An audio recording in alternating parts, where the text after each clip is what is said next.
turning to the right from that. Left is overhand, right is underhand. It's the overhand 4 pedal. Let's do 10 repetitions.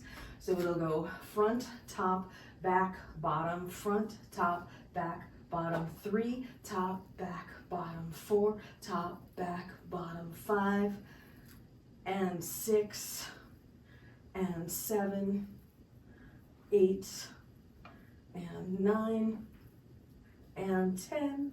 So the right hand is an underhand, which means it's gonna go back, top, front, bottom, 2, front, top, front, bottom, 3, top, front, bottom, 4, top, front, bottom, 5, top, front, bottom, 6, top, front, bottom, 7, top, front, bottom, 8, top, front, bottom, 9, top, front, bottom, 10, top, front. Start though with just a quick drill of the 2 positions. So I move to the first position where we're in same time, right hand's behind, left hand's in front, my hip is open to the right, and then we're gonna go up and over with both hands, and then we go down and back with both hands.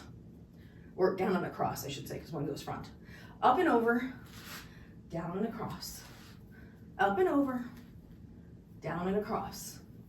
Up and over, down and across.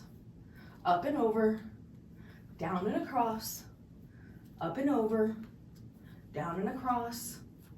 Up and over, down and across. Up and over, down and across. Up and over, and come down. Now we're gonna try all 4 positions. So we'll start from the bottom. And what that means is the left hand will go forward, the right hand will go back, and I wanna go 1, 2, 3, and down. And then 5, 6, 7, go. 1, 2, 3, down, 5, 6, 7, go. 1, 2, 3, down, 5, 6, 7, go. 1, 2, 3, down, 5, 6, 7, go. 1, 2, 3, down, 5, 6, 7, go. 1, 2, 3, down, 5, 6, 7, go. 1, 2, 3, down, 5, 6, 2 in a row. 1, 2, 3, 4, 5, 6, 7, down. 5, 6, 7, go. 1, 2, 3, 4, 5, 6, 7, down. The thing that might help you with this is more hip opening. As you go into your first position, remember to open fully to your right.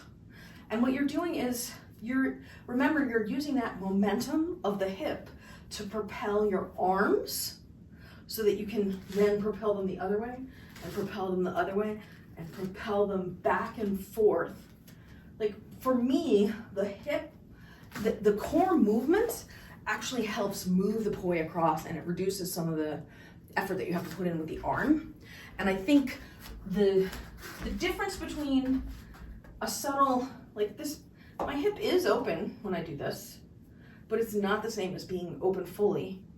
And you want to remember 2 things. It's not just opening the hip fully, but it's also extending the arm fully.